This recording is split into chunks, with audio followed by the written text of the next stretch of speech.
ბრალდება შეიძლება მძიმე იყოს, მაგრამ მე მინდა გაგახსენოთ, რომ ყველა ბრალდება, რომელიც რაღაცა ტყუილზე, ფეიქზე, რაღაც სიბინძურეზე არის აგებული სამტვერდება. შორს რო არ წავიდეთ თქვენ 30-იან წლებს შეხსენებთ და 37 წელს და ტიციან ტაბიძეს გაიხსენეს გადაცემაში. ზვიად გამსახურდიას პუტჩისტებმა წაუყენეს ბრალის სამშობლოს ღალატისთვის, არ დაგავიწყდეთ. და 2004 წლამდე ეს ადამიანი სამშობლოს ღალატისთვის იყო ბრალდებული, ზვიად გამსახურდია. ამიტომ ამ ქვეყანაში ვცხოვრობთ, ჩვენ ხო ეს მაგრამ ვინ არის დღეს მოღალატე? ხო დაარქვა ისტორიამ ყოველს თავის სახელი, ამიტომ ჩვენ კი არავის ვედრებით, რა თქმა უნდა, მაგრამ ეს ამ ქვეყნის თანამედროვე ისტორიასაც ახსოვს, უახლოეს ისტორიასაც. რაც შეეხება თქვენს კითხვას, რა გვინდა ჩვენ ამ კომისიაზე? რატო დადიხართ? ლეგიტიმაციას აძლევთ იმ პარლამენტს. მე ეს გიორგისაც ვკითხე, როცა ჩემთან იყო სტუმრად. პარლამენტს აცხადებთ არალეგიტიმურად და მიდიხართ კომისიის ხდომაზე, სადაც არ მისვლის გამო პოლიტიკური ლიდერები არიან ციხეში ჩასული. გავაგზავნებ მაგ ლოგიკას გავაგზავნებ. სასამართლოში რატომ მიდიან სხვა ბრალდებულები? მურუსიძის სასამართლოში რა უნდა იარო? რავი, სანქცირებულია ამერიკის შეერთებული შტატების მხრიდან, ბრიტანეთის მხრიდან და რა ვიცი, ერთ ადამიანზე აგებული მთელი სისტემაა სასამართლო ხელისუფლება. არანაირი ლეგიტიმაციის მიცემა პარლამენტისთვის რო გვინდოდეს, საერთოდ იმ კომისიაში ისხდებოდნენ ხო ჩვენი წარმომადგენლები და ძალიან ეფექტურად გამოიყენებდნენ ამ პოლიტიკურ ტრიბუნასაც, მაგრამ ეს ხო არ არის ჩვენი მიზანი. ჩვენი მიზანი არის ამ კომისიის საშუალებით მოქალაქეებს დავანახოთ. ხო იძახდნენ ამ კომისიის წინ პირველ ხდომამდე სანამ გიორგი გახარია მივიდოდა, რომ აი გიორგი გახარიასთან ისეთი სერიოზული შეკითხვები გვაქვს. აბა გაბედოს ერთი მოსვლა. მივიდა რა ქნეს, აი რა შეკითხვები დაუსვეს. არაფერი მეორედ იბარებენ და მაგ მისვლის მერე საქმე აღუძრეს და შეიძლება ციხეში მეორედ. იმიტომ პირველჯერ რაღაცა დაუკმაყოფილებობის განცდა გაუჩნდათ, იმიტომ რომ წააგეს, იმიტომ რომ საკუთარმა მოქალაქეებმა ამურჩევლებმა დაინახეს იმოცნების, რომ ამ კაცთან არ ყოფილან ისინი მართლები და ამიტომ რაღაცა რევანში წყურვილი აქვს. ამიტომ გიორგი გახარია როდის დამალვია, რომელ კომისიას დამალვია. ბერდია, გიორგი, აი წეღან სალომესთანაც იგივე კითხვა დავსვი.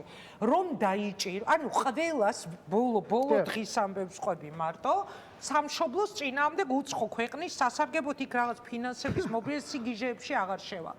ანუ რომ დაიჭირონ მაინც გახვალთ არჩევნებზე, რა გინდა თქვა ამ არჩევნებზე, ან თქვენ და ან სხვა, იმიტომ ვკითხულობ, რომ ვერ გადაწონით, ვერ მოუგებთ, ვერ დაამარცხებთ. არ არის ესე. ანუ ჩვენ თუ ეხა ფარხმას დავყრით, იარაღს დავყრით, ჩავბარდებით, საერთოდ ბიზნესის მიზანი ჩემი აზრით იცით რა არის, რა ვიცი, ხა ყველა ჩვენს პოლიტიკურ გუნდში უმრავლესობა თანხმდება, რომ პოლიტიკური პროცესი ამ ქვეყანაში მოკლას. პარტიები უბრალოდ გააქროს. თუ თქვენ გონიათ, ხა ბიზნესის მიზანია რაღაცა პატარა ლეგიტიმაციაზე იმუშაოს, არ არის ეს მიზანი. და ამაში ხელი არ უნდა შევუწყოთ ჩვენ. მე ვერ ხვდები სიმართლე გითხრათ, რა კავშირშია და კორელაციაშია, როგორც ვერ ხვდებოდი საპარლამენტო არჩევნების ლეგიტიმაციის საკითხი თვითმმართველობის არჩევნებთან. არა, იმიტომ რომ მათდანიშნულ არჩევნებზე გადიხართ თქვენს იგივე სუსით, იგივე ცესკოთი, იგივე კონტროლით არჩევნების და ყველა მაიმონობით რითიც ეს შედეგი დაიწერეს და რაღაც მესმის ხა მოხალისე იმაში არავინ არ არის დამარცხებულ ომში შევიდეს, მაგრამ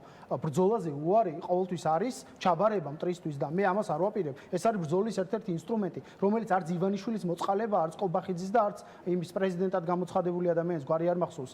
ეს არის კონსტიტუციის ყაველაშვილი, კონსტიტუციის განსაზღვრული პროცესი, როდესაც 4 წელში ერთხელ ადგილობრივი მნიშვნელობის საკითხების გადასაწყვეტად ჩვენ ვირჩევთ ჩვენს ადგილობრივ წარმომადგენლებს, მერებს, საკრებულოებს და ასე შემდეგ. მე შორს ვარ იმ აზრისგან, რა თქმა უნდა, რომ ადგილობრივი ხელისუფლების ცვლილებით იცვლება ცენტრალური ხელისუფლება, მაგრამ ეს არის ბრძოლაში შეტანილი ახალი მუხტი. ჩვენ ეს გავიარეთ, ჩვენ გადაწყვეტილება უკვე მიღებული გვაქვს არჩევნებში მონაწილეობასთან დაკავშირებით და ამ მსგავსი ტიპის ქმედებები, დაბარებები კომისიაზე სამართლებრივი თუ პოლიტიკური პროცესების აღრევა, ამაზე ზეგავლენას ვერ მოახდენს. გიორგი გახარიას პოლიტიკური გუნდს უკვე მიღებულია გადაწყვეტილება არჩევნებში მონაწილეობას. რომ დაიჭირონ გახარია. რომ დაიჭირონ პოლიტიკური პარტია აგრძელებს ჩვეულებრივ ცხოვრებას და მაინც გახვალთ არჩევნებში. ჩვენ ეს გადაწყვეტილება უკვე მიღებული გვაქვს და ანონსებული გვაქვს. შესაბამისად, მე ვთვლი, რომ ამ ბრძოლის ინსტრუმენტზე უარის თქმა იქნება ძალიან დიდი შეცდომა. მე ძალიან ბევრი არგუმენტი მომისმენია. მე არ მოყვებით, არც თქვენ არც ჩვენს წინასწარმოებს არ მოყვებით, იმიტომ რომ არ მესმის არალეგიტიმური ხელისუფალი, რომელსაც არ ელაპარაკებიან ჩვენი საერთაშორისო პარტნიორები და რომელთა ჭყალებში დამსახურებით შესაძლებელია საერთოდ უვიზო მიმოსვლა დავკარგო და ყველაფერი დაგმართეს, რაც უბედურება ეხა ჩვენს თავს ტრიალებს და ამ დროს მათ დანიშნულ მათ მიერ კონტროლირებად არჩევნებზე გადაიღეს. მგონი სწორი ფორმულირება არ არის მათი დანიშნული, იმიტომ რომ ეს არის კონსტიტუციური პროცესი 20 წელიწადში ერთხელ, ოკეი, მათი ჩატარებული. თავის კრიმინალით კუჩის ბიჭები 26 ოქტომბერს არის ხო იგივე კრიმინალი? არა, როგორ არის ხო და მაგარჩევნების მერე არალეგიტიმურად ხო გამოაცხადეთ, ხო? ეს არის საპარლამენტო პროცესი. ანუ ჩვენ ახლა ჩვენი პრობლემა იცით რა არის, აი გულწრფელად მგონია, რომ ჩვენ ახლა გგონია, რომ ეს ჰაერში გამოკიდებული ლეგიტიმაციის საკითხი არის საკითხი, რომელიც შემდგარი საკითხი, ან იქით გადაიწონება, ან აქეთ გადაიწონება და საპარლამენტო არჩევნებს პირდაპირ თვითმმართველობის არჩევნებს პირდაპირ კავშირი აქვს საპარლამენტო არჩევნების შედეგების აღიარება ან არაღიარების საკითხთან. და ესე არ არის. ეს არის გრძელვადიანი პროცესი, რომელშიც ჩვენ ბრძოლა არ უნდა მივატოვოთ. ჩვენ არ უნდა გავქრეთ. ეს ბასტიონი ბრძოლის არ უნდა დავთმოთ უბრძოლველად და გვერდზე არ უნდა გავიწიოთ, ხო?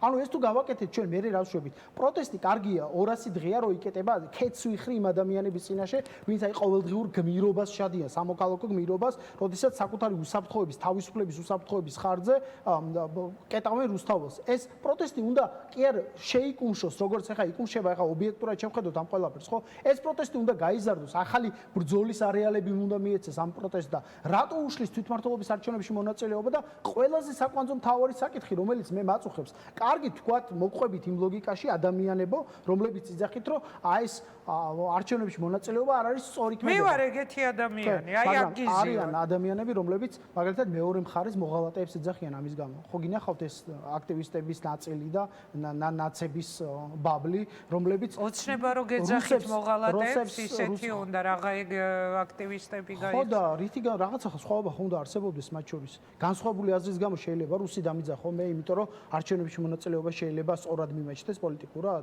ხო არ შეიძლება. ოცნებას ხო უნდა დაემდგოს ეს ადამიანები. მონაწილეების პოზიცია ასეთი რომ ამ არჩევნებზე ოპოზიციის გასვლა არ უნდა მომხდარიყო, მაგრამ როგორც ჩანს არ გამოდის. არ არის ამაზე ჩამოყალიბებული ერთიანი აზრი. ამიტომ მე საერთოდ არ მესმის იმ ადამიანების, რომლებიც აცხადებენ, რომ კამპანია უნდა ჩავატაროთ. ესეთი მსგავსი არაფერი მსმენია საერთოდ არც ერთ დემოკრატიულ თუ ჰიბრიდულ თუ ნებისმიერ ავტოკრატიულ რეჟიმში კამპანია ჩავატაროთ, რომ არჩევნებში არ მივიღოთ მონაწილეობა.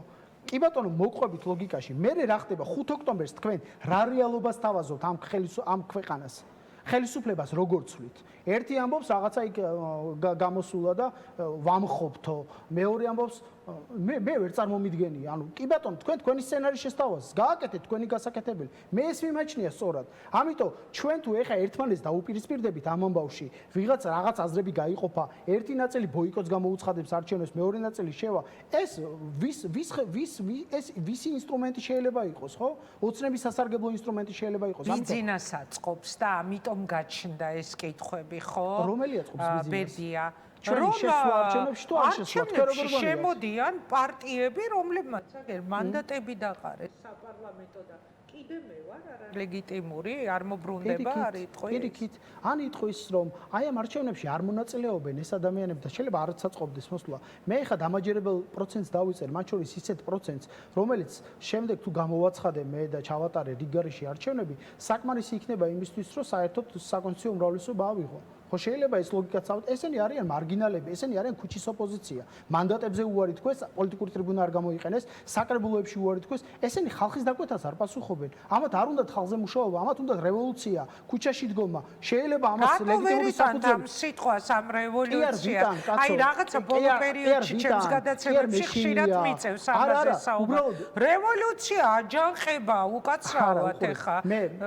ადამიანის უფლება, ხალხის უფლება, მაგრამ შვიდობიან პროტესტს მე პატივცემ, შვიდობიან პროტესტში მოვდივარ, შვიდობიან, რა ვიცი, ხელისუფლების ცვლილებაში თუნდაც ნებისმიერი სახით, მაგრამ რევოლუცია ყოველთვის შობს ისეთ პროცესებს, რომელიც მე ძალიან გრძელვადიან პროცესში აზიანებს. რევოლუცია მე თავის შვილებს ჭამს, როგორც ცნობილია იმ ცნობილ გოიას ნახატში. შვილი იყო და აგერ ჭამენ ეხლა. არა უშავს, გიორგი გახარი არ არის ესეთი მარტივი ლუკმა. ესეთი მარტივი ლუკმა არ არის, არავისთვის გადასაყლაპად. და რევოლუცია თავის შვილებს რო ჭამს, მაგაზე წეღავს სწორედ გიორგი გახარია, კი, მაგრამ ანუ საშიშია სიტყვა არ არის თქო ამაზე ვსაუბრო. არა, ვისაც არის საშიშება ეს სიტყვა, თავის გეგმას მიყვეს კაცო, ვინმეს უშლი ჩვენ? ვიღაცა იძახდა რევოლუცია დამხობა.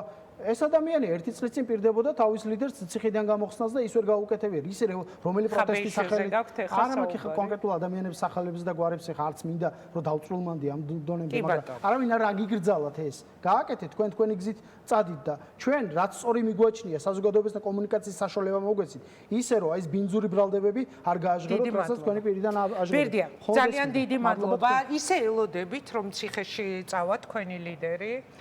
ამ გიჟური რეჟიმის პირობებში ყველაფერი აბსოლუტურად მოსაუბრელია. მე მაქვს ეგ თუმცა მოლოდინი, იმიტომ გეკითხებით. მე მაქვს მოლოდინი, რომ ციხეში წავა გახარია. მე მაქვს მოლოდინი, რომ ციხეში გაუშვებენ ბადრი ჯაფარიძესაც, მამუკა ხაზარაძე, კიდევ ბევრ. შეიძლება თქვენც დაგადანაშაულონ სამშობლოს ღალატში. მე აქ შემოაღონ კარები, გითხაროთ თქვენ სამშობლოს მოღალატეებო. როგორც 37 წლებში თქვენ უცხოეთის ისე რა ფულის მობილიზებას ედავებია. შესასვლელი, გამოსასვლელი და რა ფულის მობილიზებას ედავებიან უცხოეთიდან გახარიას. არა გვაქვს არც უცხოური ფული მოგვიზიდია, არც NGO სექტორების მეშვეობით, არც სხვა იმის მეშვეობით. წარმოდგენა არა გვაქვს რა უცხოურ ფულზე შეიძლება იყოს ჩვენთან მიმართებით საუბარი, როდესაც ყველაზე იაფი გვიждდება, ყველაზე ღარიბი პარტია ვართ, არც ტელევიზია გვაქვს, არც ფინანსები გქონდა და ისე ჩავატარეთ ეს კამპანია და როგორც დამოუკიდებელმა პარტიამ ყველაზე მაღალი შედეგი ხო და აი ეს იქნება ჩემი ბოლო კითხვა.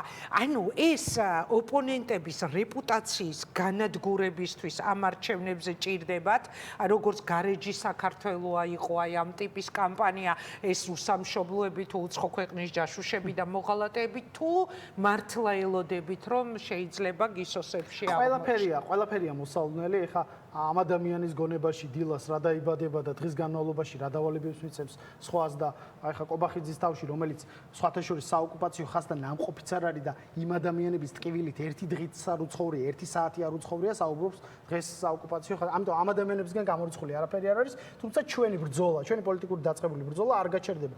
ამის იმედი აუცილებლად უნდა გიორგის დაჭერა არ დაჭერის მიუხედავად. წარმატებას გისურვებ. დიდი მადლობა.